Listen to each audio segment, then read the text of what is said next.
നമസ്കാരം. മലയാളി വാർത്തയിലേക്ക് എല്ലാ മാന്യപ്രേക്ഷകർക്കും സ്വാഗതം. കഴിഞ്ഞ ദിവസങ്ങളിലൊക്കെ നമ്മളേറെ വേദനിപ്പിച്ച ഒരു വാർത്തയാണ് വിഭജികയുടെ മകളുടെ മരണം. ഇപ്പോൾ ഈ ഒരു വിഷയത്തിൽ നിർണായകമായ നീക്കം പോലീസിൻ്റെ ഭാഗത്തു നിന്നുണ്ടായിരിക്കുകയാണ്. അതായത് നിതീഷിനെതിരെ കേസെടുത്തിരിക്കുകയാണ് നമ്മുടെ കേരള പോലീസ്. അപ്പോൾ എന്തായാലും ഇനി അതൊരു കേസെടുക്കൽ ആ തരത്തിലേക്ക് കാര്യങ്ങൾ എത്തിയിട്ടുണ്ട്. അപ്പോൾ ഇതിലേറ്റവും ദുരൂഹമായിട്ട് ഇപ്പോൾ ഏറ്റവും നിർണായകമായി മാറുന്നത് ഈ വിഭജിക പങ്കുവച്ച ഒരു ഫേസ്ബുക്ക് കുറിപ്പ്, അതായത് ആത്മഹത്യാക്കുറിപ്പ് എന്ന രീതിയിൽ ഫേസ്ബുക്കിൽ പങ്കുവച്ച ആ കുറിപ്പ്, ഇവരുടെ മരണത്തിന് പിന്നാലെ ആ ഫേസ്ബുക്ക് കുറിപ്പ് അപ്രത്യക്ഷമാവുന്നു. മാത്രമല്ല വിഭജികയുടെ ലാപ്ടോപ്പും മൊബൈൽ ഫോണും കാണാതാവുന്നു. ഇത് എവിടെ പോയി എന്ന ചോദ്യമൊക്കെ ഇപ്പോൾ ശക്തമാവുകയാണ് അല്ലേ? നമ്മൾ കഴിഞ്ഞ ദിവസത്തെ ചർച്ചയിൽ നമ്മൾ പറഞ്ഞിട്ടുണ്ടായിരുന്നു, ഇവർ രണ്ടുപേരും അതായത് വാതിൽ തട്ടിയിട്ടും തുറക്കാതായതോടെ ഈ വേലക്കാരൻ നിതീഷിനാണ് ആദ്യമേ കോണ്ടാക്ട് ചെയ്തത്. അപ്പോൾ നിതീഷിന് വരുന്നു. നിതീഷ് വന്ന ഉടനെ ആദ്യം ശ്രമിച്ചത് ഒരിക്കലും ഈ തൂങ്ങി മരിച്ച രണ്ടുപേരെയും രക്ഷിക്കാനല്ല, അല്ലെങ്കിൽ അവർക്ക് ജീവനുണ്ടോ എന്ന് നോക്കാനല്ല. ഇയാൾ നേരെ മുറിയിലേക്ക് പോയി വിഭജികയുടെ ഫോൺ കൈക്കലാക്കാനാണ് ശ്രമിച്ചിരുന്നത്. ഇതിന് പിന്നാലെയാണ് ഇത്തരത്തിൽ, അതായത് തൻ്റെ ആത്മഹത്യക്ക് കാരണമായ എന്തൊക്കെ കാര്യങ്ങളാണ്, ആരൊക്കെയാണ് പ്രതികൾ എന്നത് സംബന്ധിച്ച് വിഭജിക ഫേസ്ബുക്കിൽ, അതായത് താൻ ഡയറിയിൽ കുറിച്ചിരുന്നത് ഫോട്ടോ എടുത്ത് ഇട്ടിരുന്ന പോസ്റ്റുകളൊക്കെ തന്നെ ഡിലീറ്റ് ചെയ്തു. അത് മാത്രമല്ല ഏകദേശം ഒരു 69ഓളം ചിത്രങ്ങളടക്കമാണ് വിഭജിക ഇതിൽ പങ്കുവച്ചിട്ടുണ്ടായിരുന്നത്. അതടക്കം ഡിലീറ്റ് ചെയ്തുകൊണ്ട് ഇവർ തമ്മിലുള്ള പേഴ്സണൽ ആയിട്ടുള്ള, അല്ലെങ്കിൽ കല്യാണം കഴിഞ്ഞ ആ ഒരു സമയത്ത് ഇവർ പങ്കുവച്ചിരുന്ന കുറച്ച് ചിത്രങ്ങളും ഏറ്റവും ഒടുവിലായി കുഞ്ഞും വിഭജികയും നിൽക്കുന്ന ഒരു ചിത്രവും മാത്രമാണ് അതിലിപ്പം ബാക്കിയുള്ളതെന്ന് വേണം പറയാൻ വേണ്ടിയിട്ട്. അപ്പോൾ ഈ വിഭജിക ഏറ്റവും അവസാനമായി പങ്കുവച്ച ഒരു കുറിപ്പിൻ്റെ ഒരു സ്ക്രീൻഷോട്ട് അടക്കം ഇപ്പോൾ സോഷ്യൽ മീഡിയയിൽ പ്രചരിക്കുന്നുണ്ട്. അതിൽ പറയുന്നത്, ഒരുപാട് സഹിച്ചു, കാല് പിടിച്ചു കരഞ്ഞു, എന്നെയും കുഞ്ഞിനെയും ഉപേക്ഷിക്കരുതെന്ന്. ക്യാഷ് ഒന്നും തരണ്ട, നിങ്ങളെ സ്നേഹിച്ചാൽ മാത്രം മതി എന്ന് കാല് പിടിച്ച് പറഞ്ഞിട്ട് പോലും എന്നെയും കുഞ്ഞിനെയും ഉപേക്ഷിച്ചു പോയി. കുഞ്ഞിനോട് പോലും, കുഞ്ഞുണ്ടായിട്ട് പോലും എന്നോടൊപ്പം ജീവിക്കുവാൻ ആ അച്ഛനും മോളും അനുവദിച്ചില്ല. കല്യാണം കഴിക്കുമ്പോൾ നിതീഷിന് വളരെ തുച്ഛമായ സാലറി ആയിരുന്നു, വീട് ലോണിലും അമ്മയ്ക്ക് രോഗവും. അപ്പോൾ നിതീഷിന് എന്നെ വേണമായിരുന്നു. അപ്പോഴും പെങ്ങളുടെ വാക്ക് കേട്ട് എന്നെ ഉപദ്രവിച്ചുകൊണ്ടേയിരുന്നു.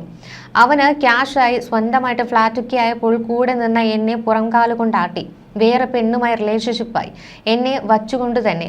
അതെല്ലാം ക്ഷമിച്ചിട്ടും ഇപ്പോൾ എന്നെയും എൻ്റെ കുഞ്ഞിനെയും ഉപേക്ഷിച്ചു പോയി, അച്ഛൻ്റെയും പെങ്ങളുടെയും അരികെ മടുത്തു, ഒരുപാട് സഹിച്ചു എന്നൊക്കെയാണ് ഒരു പോസ്റ്റിൽ കൃത്യമായി തന്നെ വിഭജിക കുറിക്കുന്നത്.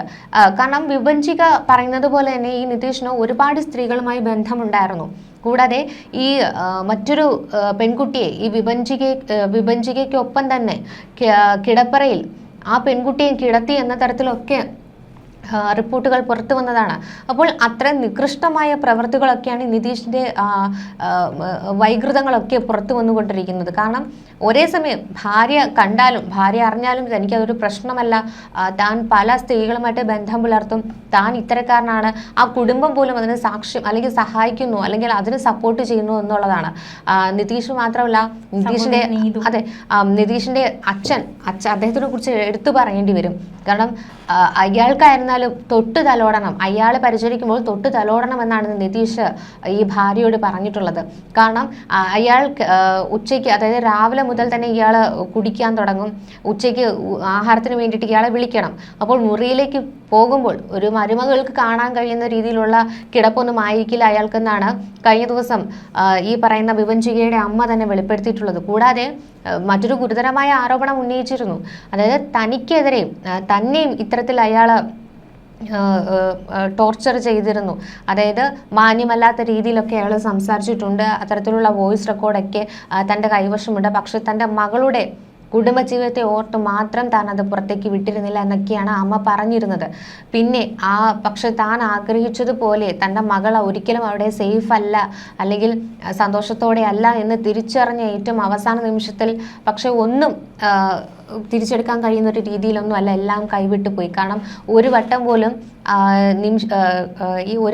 വിഭജിക ഇത്തരത്തിൽ താൻ അനുഭവിച്ചിരുന്ന പീഡനങ്ങളൊന്നും അമ്മയോട് പറയാൻ തയ്യാറായിരുന്നുവെങ്കിൽ തീർച്ചയായിട്ടും അവർ ഇന്നും ജീവിച്ചിരുന്നേനെ. പക്ഷേ അമ്മ അച്ഛൻ ഇവർ രണ്ടുപേരും നേരത്തെ തന്നെ അകന്നു കഴിയുകയാണ്. അത്തരത്തിലൊരു ജീവിതമായിരിക്കരുത് മകൾക്ക് വരുന്നത് എന്ന് ആ അമ്മ നേരത്തെ തന്നെ ആഗ്രഹിച്ചിരുന്നു.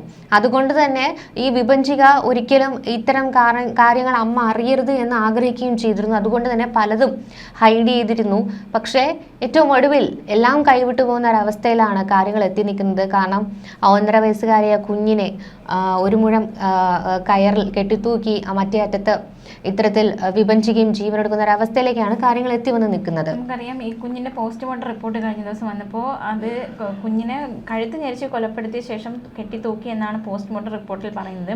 ഇനി അറിയുന്നത് വിഭജിക എങ്ങനെ മരിച്ചു എന്നാണ്. അപ്പോൾ വിഭജികയുടെ പോസ്റ്റ്മോർട്ടം റിപ്പോർട്ട് കൂടി വരേണ്ടതായിട്ടുണ്ട്. ഇതൊരു അമ്മ പറയുന്നത്, വിഭജികയുടെ അമ്മ പറയുന്നത് ഇത് ഈ സഹോദരന് മറ്റുള്ളവർക്കും ഇതിൽ പങ്കുണ്ട്, മരണത്തിൽ പങ്കുണ്ട്, അവിടെ പങ്ക് കൂടി അന്വേഷിക്കണം എന്നൊരു നിലപാട് അമ്മ സ്വീകരിക്കുന്നുണ്ട്. മാത്രമല്ല അമ്മ പറയുന്നൊരു കാര്യം, ഈ മകൾക്ക് നീതി കിട്ടാൻ വേണ്ടി ഏത് അറ്റം വരെയും പോകുമെന്ന് അമ്മ പറയുന്നുണ്ട്. അത് മാത്രമല്ല ഈ കാര്യങ്ങൾ വിഭജിക ഈ കാര്യങ്ങളൊന്നും ഹൈഡ് ചെയ്തിരുന്നില്ല. ഇത് അമ്മയോടും ബന്ധുക്കളോടും ഒക്കെ ഈ കാര്യങ്ങൾ താൻ നേരിട്ട ക്രൂരതകൾ അല്ലെങ്കിൽ താൻ നേരിട്ട പ്രശ്നങ്ങളൊക്കെ ഉറ്റവരോടൊക്കെ പങ്കുവച്ചിരുന്നു. അപ്പോൾ ഒരു ചോദ്യം സ്വാഭാവികമായിട്ട് ഉയരും, ഇത്രയും അറിഞ്ഞിട്ടും എന്തുകൊണ്ട് വേണ്ട രീതിയിലൊരു ഇടപെടൽ അവരുടെ ഭാഗത്തു നിന്ന് ഉണ്ടായില്ല, അല്ലേ? അത് സ്വാഭാവികമായിട്ട് ഉയരുന്നൊരു ചോദ്യമാണ്. അപ്പോൾ അങ്ങനെ ഒരു ഇടപെടൽ ഉണ്ടായിരുന്നുവെങ്കിൽ ഇത് അറിയാമായിരുന്നു, അല്ലെങ്കിൽ ഇത് ഇത്രയും കാലം ഹൈഡ് ചെയ്ത് വെച്ചിരിക്കില്ലായിരുന്നു. ആരുടെങ്കിലും വിഭജിക കാര്യങ്ങൾ പറഞ്ഞിട്ടുണ്ട്. ഇതെല്ലാം അറിഞ്ഞിട്ടും എന്തുകൊണ്ട് അവിടെ നിന്ന് വിഭജികയെ രക്ഷിക്കാൻ ഇവർക്ക് ആർക്കും സാധിച്ചില്ല എന്നൊരു ചോദ്യം ഇവിടെ ഉയരുന്നുണ്ട്. ഇതിപ്പോൾ വിഭജികയ്ക്ക് സംഭവിച്ചത് ആർക്കും സംഭവിക്കാതിരിക്കട്ടെ എന്ന് എല്ലാവരും ആഗ്രഹിക്കുന്നുണ്ട്.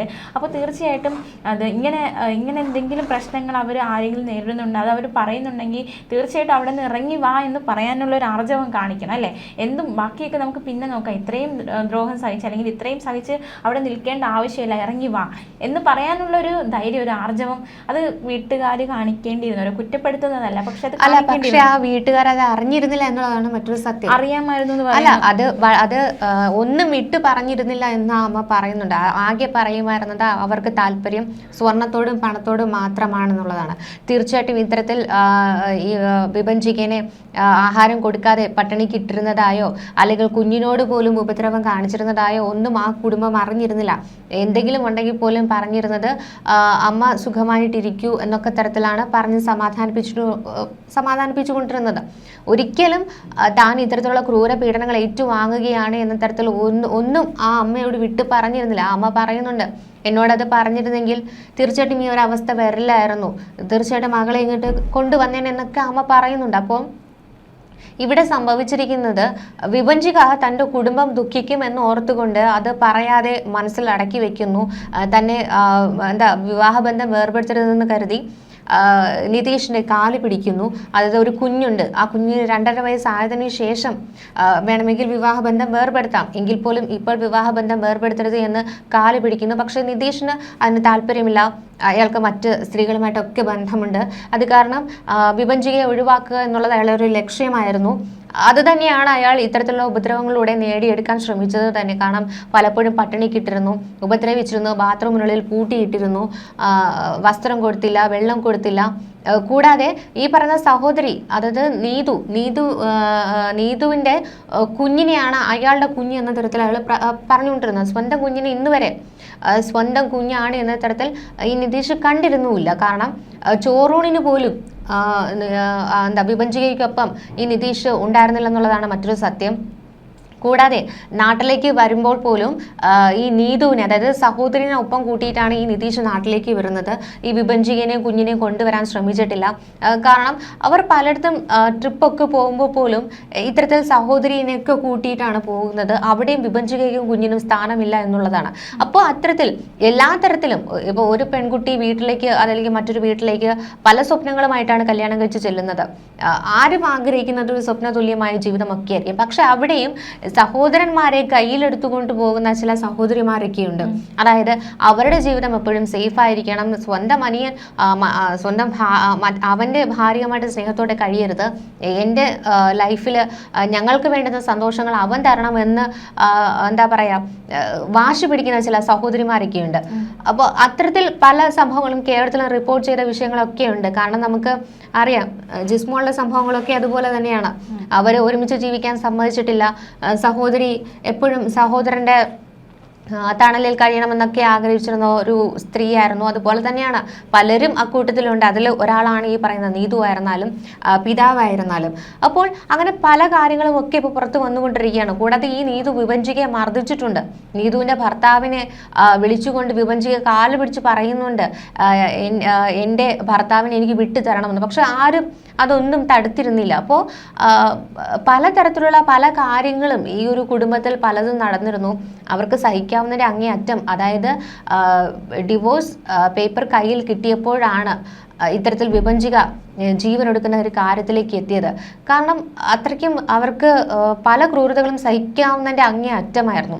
ഈ വിഭജികയുടെ അച്ഛൻ വർഷങ്ങൾക്ക് മുൻപേ തന്നെ ഇവരെ ഉപേക്ഷിച്ച് പോയതാണ്. അപ്പോൾ ആ ഒരു അവസ്ഥ വിഭജികയ്ക്കും കുഞ്ഞിന് വരരുതെന്ന് കരുതിയാണ് ഈ അമ്മ എല്ലാം സഹിക്കാൻ ശ്രമിച്ചത് തന്നെ.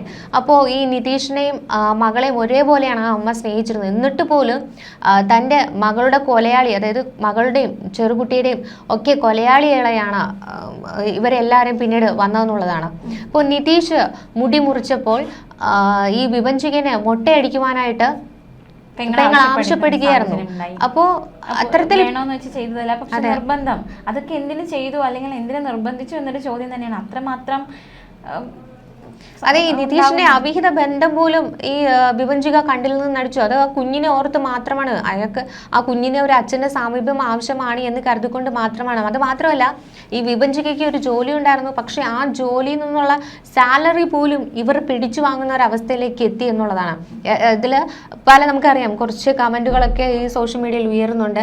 ഒരു ജോലിയുണ്ട്, ഈ ഭർത്താവിന് അവനെ വേണ്ട എന്നുണ്ടെങ്കിൽ അവനെ വിട്ടതിന് ശേഷം കുഞ്ഞുമായിട്ട് ജീവിക്കാമായിരുന്നു എന്ന്. അവർക്ക് എങ്ങനെ ജീവിക്കാൻ കഴിയുമെന്നുള്ളൊരു ചോദ്യം നമുക്ക് അങ്ങോട്ട് ചോദിക്കേണ്ടി വരും. കാരണം ഇവരുടെ എല്ലാ സമ്പാദ്യങ്ങളും ഇവർ തട്ടിയടിക്കുകയാണ് ചെയ്തത്. കാരണം സാലറി പോലും പിടിച്ചു വാങ്ങുന്ന ഒരവസ്ഥയാണ്. ആ ജോലി ഉണ്ടെങ്കിൽ പിന്നെ എന്തുകൊണ്ടാണ് ഒരു പട്ടിണി കിടക്കണം? വെള്ളം കുടിക്കാൻ കൊടുക്കുന്നില്ല, വസ്ത്രം കൊടുക്കുന്നില്ല. അപ്പോൾ ഇത്തരത്തിൽ അവരെങ്ങനെയൊക്കെയാണ് ആ ദിവസങ്ങൾ തള്ളി നീക്കുക എന്നുള്ളത് ആ കുഞ്ഞിന് ചിലപ്പം അത്തരത്തിൽ അനുഭവിക്കേണ്ടി വന്നിട്ടുണ്ടാകാം. ഈ മാത്രമല്ല, ഈ വിഭജിക പലതവണ സ്വന്തം ഭർത്താവാണ്. അപ്പോൾ ഭർത്താവിനെ വിട്ടുതരാൻ വേണ്ടി ഇയാളുടെ സഹോദരിയോട് പലപ്പോഴും കെഞ്ചി പറഞ്ഞിട്ടുണ്ട് എന്നടക്കമുള്ള ഒരു വെളിപ്പെടുത്തലൊക്കെ ഉണ്ടായിട്ടുണ്ട്. അപ്പോൾ അങ്ങനെ ഒരു സാഹചര്യത്തിലേക്ക് എങ്ങനെ ഇവർ നയിക്കപ്പെട്ടു അല്ലേ? അത് നമ്മളിപ്പോൾ അമ്മയുടെ പീഡനമൊക്കെ കേട്ടിട്ടുണ്ട്, നാത്തുമാരുടെ പീഡനം പലതരത്തിൽ കേട്ടിട്ടുണ്ട്. പക്ഷെ ഇങ്ങനെ ഒരു രീതിയിലൊരു പീഡനം, അത് ശരിക്കും എത്രയൊക്കെ വീടുകളിൽ ആരൊക്കെ അനുഭവിക്കുന്നുണ്ട് എന്നതൊരു ചോദ്യം തന്നെയാണ്. അപ്പോൾ ഈ കഴിഞ്ഞ ദിവസങ്ങൾ പറഞ്ഞതുപോലെ വളരെ വൈകൃത സ്വഭാവമുള്ളൊരു വ്യക്തിയാണ് നിതീഷ് എന്നൊരു വെളിപ്പെടുത്തൽ.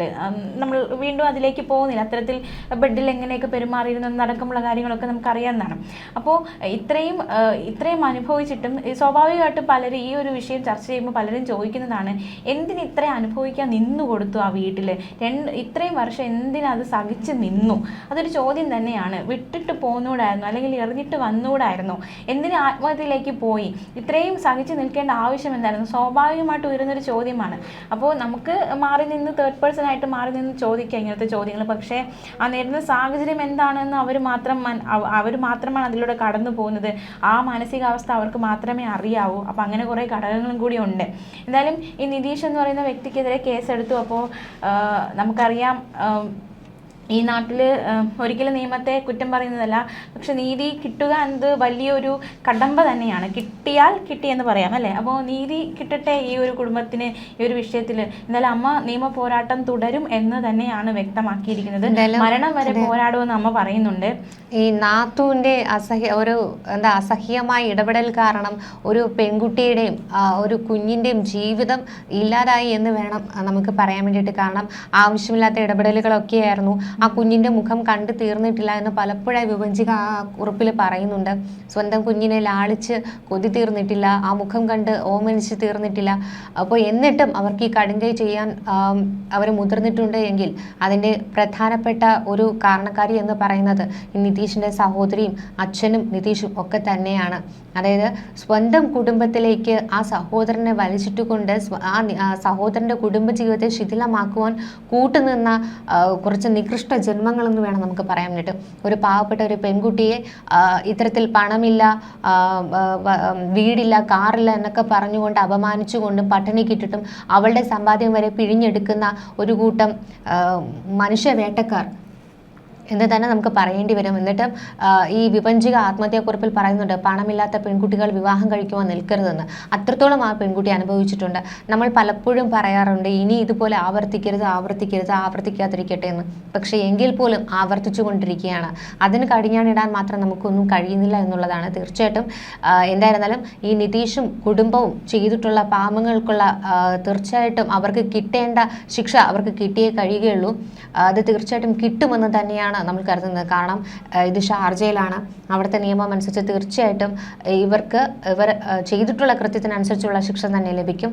മറിച്ച് കേരളത്തിലേക്ക് എത്തിയാലും ഇവർ ഇവിടെയും അറസ്റ്റ് ചെയ്യപ്പെടുന്ന ഒരു അവസ്ഥയിലേക്ക് തന്നെയായിരിക്കും എത്തുക. കാരണം ഗാർഹിക പീഡനം അടക്കമുള്ള പല കേസുകളും ഇവർക്കെതിരെ ചുമത്തിയിട്ടുണ്ട്. തീർച്ചയായിട്ടും എന്തായിരുന്നാലും പോസ്റ്റ്മോർട്ടം റിപ്പോർട്ടൊക്കെ ഇനി പുറത്തു വരാനുണ്ട്. കൂടാതെ എത്രയും വേഗം തന്നെ ഇവരുടെ മൃതദേഹങ്ങൾ നാട്ടിലേക്ക് എത്തിക്കാനാകുമെന്നാണ് കരുതുന്നത്. പക്ഷേ കുഞ്ഞിൻ്റെ മൃതദേഹം വിട്ടുകൊടുക്കില്ല എന്നുള്ളൊരു പിടിവാശിയിലാണ് നിതീഷ് നിൽക്കുന്നത്. തീർച്ചയായിട്ടും ആ കുഞ്ഞിനെ അയാളുടെ കൈകളിൽ കിട്ടാൻ യാതൊരു അർഹതയുമില്ല. തീർച്ചയായിട്ടും ആ കുഞ്ഞിനും അമ്മയ്ക്കും മരണശേഷമെങ്കിലും നീതി കിട്ടണം എന്ന് തന്നെയാണ് ഓരോരുത്തരും ആഗ്രഹിക്കുന്നത്.